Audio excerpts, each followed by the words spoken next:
Part 8. Molecular mechanisms of cellular toxicity.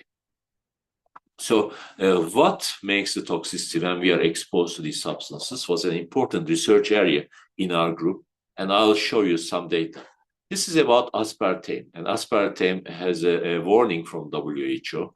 It is being used for more than 30 years, and it is still around. And we can see that in human intestinal organoids derived from the stem cells, aspartame with daily exposed doses, 2.5 milligram per ml or 10 milligram per ml, elderly with high doses, can induce a toxic effect and inflammation.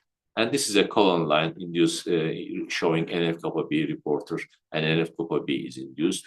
And oxidative stress with aspartame starts with relatively low doses, 2.5 milligram per ml. And we can see that it is increasing with increasing doses. And this N-acetylcysteine, an antioxidant molecule, is antagonizing the oxidative stress induced by aspartame.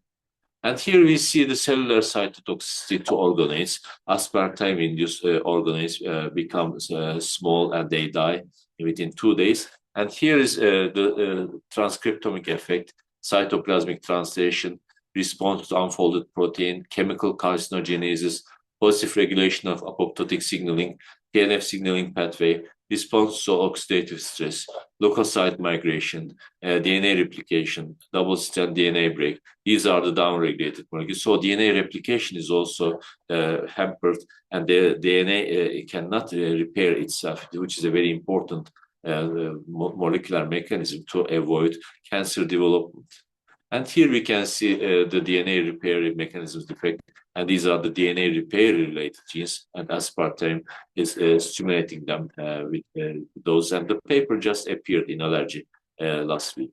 And here is a loss of mitochondrial membrane potential, which is very important. We have to protect our mitochondria against these toxic substances. And here is a JC1 staining, and this shows the effect of Polysorbate 80, and the mitochondrial damage is happening with very low doses. You look at this dose.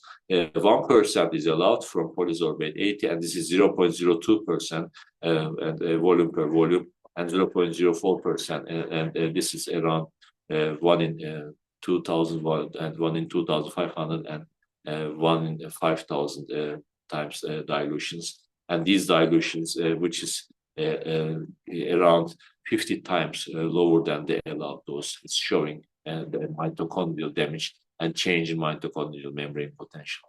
Another important thing here is shown with Polysorbate. You can see the dots of mitochondrial DNA breaks, which is controlled and which is Polysorbate treated. As you can see, it is doubled or tripled the yellow dots here showing the mitochondrial DNA breaks.